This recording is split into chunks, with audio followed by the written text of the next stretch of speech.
¿Cómo están sexto año? ¿Qué tal se la han pasado? Ya pasó Día de Muertos, ya cantamos La Bruja, ahora viene la época de revolucionaria, 20 de noviembre, inicio de la gesta revolucionaria, se celebran 110 años cuando Madero inició su movimiento. Dentro de eso, tenemos que conocer cuáles fueron las causas o por qué fueron las causas. Para eso preparamos una pequeña cápsula, espero que les guste. Pongan mucha atención porque vamos a pedir una pequeña semblanza de esa misma cápsula, un pequeño resumen. Y dice así, va. Walking Animación presenta datos históricos de la Revolución Mexicana.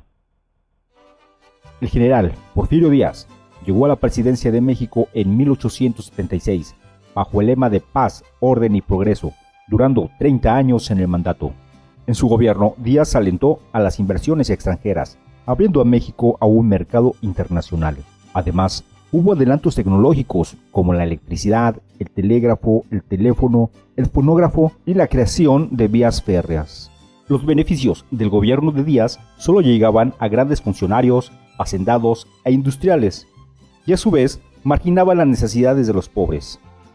La mayoría de los mexicanos eran muy pobres y tenían una vida de semiesclavos en las haciendas, ya que los hacendados les habían quitado sus tierras. Les pagaban con fichas o vales y no conocían el dinero. Algunos campesinos no conocían otro lugar, solo la hacienda donde nacieron. Las deudas del padre con el patrón se pasaban a los hijos.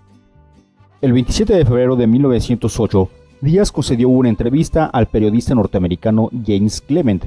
Díaz dijo que México estaba preparado para una era de libertad política y llamó a formar partidos de oposición porque estaba listo para retirarse en 1910. Francisco I. Madero, estimulado por la entrevista Díaz-Clement, escribió un libro llamado La sucesión presidencial de 1910, que proclamaba la no reelección en la política. Madero se postuló como candidato en su partido nacional con el lema de sufragio efectivo, no reelección. Díaz se enteró y por este motivo lo mandó a arrestar y fue llevado a la cárcel de San Luis Potosí. En la cárcel, Madero redactó un plan revolucionario conocido como el Plan de San Luis. Después de esto, pudo escapar de la cárcel y difundió la promesa de regresar la tierra a los campesinos. Dicho esto, la revolución comenzó el 20 de noviembre de 1910. Pascual Orozco y su lugarteniente Francisco Villa formaron las filas rebeldes norteñas. Francisco Villa era un cuatrero y bandido. Además, formó un ejército en la sierra llamada la División del Norte. A su vez, Emiliano Zapata, en el sur, luchaba bajo el lema de tierra y libertad. Díaz fue exiliado en el puerto de Veracruz hacia París. Y Madero, siendo presidente, no cumplió lo que había prometido. Después de esto, las tropas rebeldes se levantaron en armas contra él y a ese hecho se le llamó la Decena Trágica.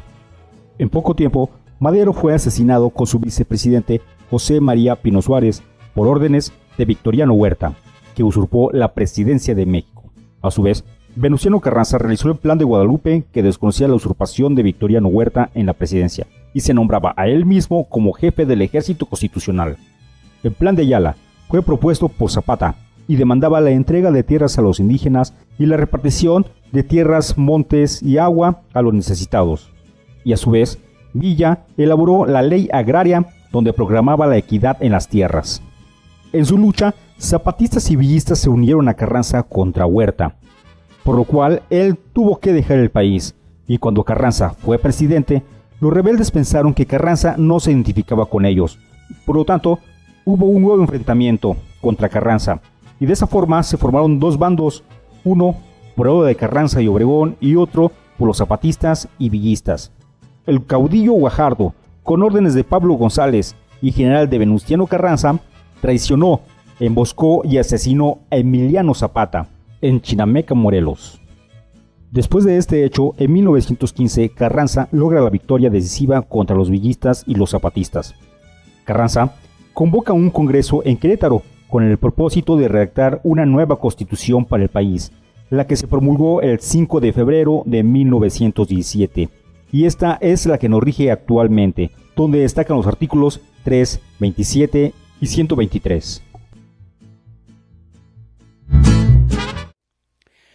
El corrido es un género popular cuyo autor por lo general es desconocido.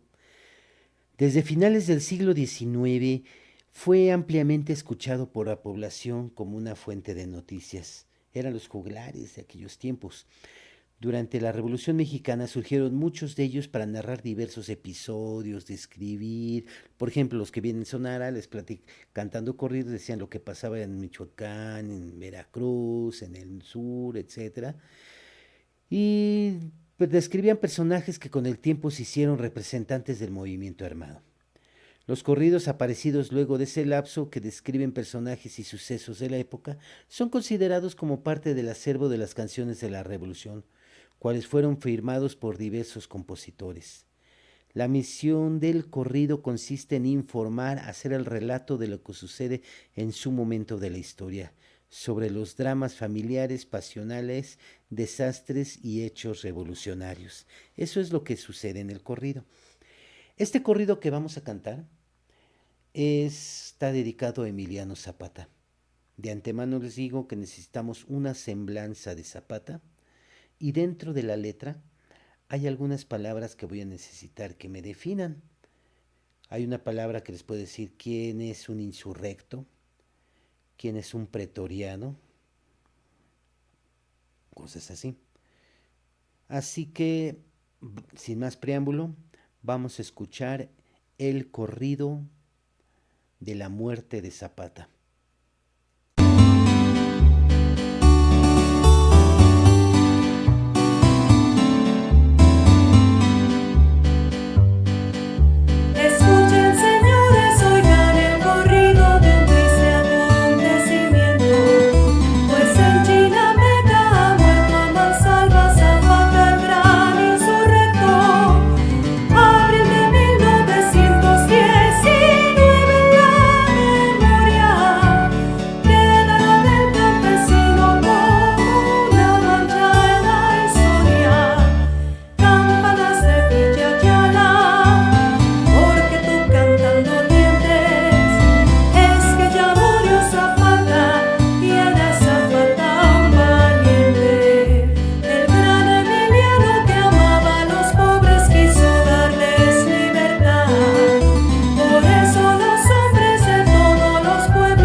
Esa fue la muerte de Zapata. Vamos ahora a cantarla sin la voz, va a ser la pura pista, así que pongan atención.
Y ese fue el corrido a Emiliano Zapata. Vamos a poner su imagen, una semblanza de su biografía, una pequeña semblanza de la cápsula que vimos y pásenla padre.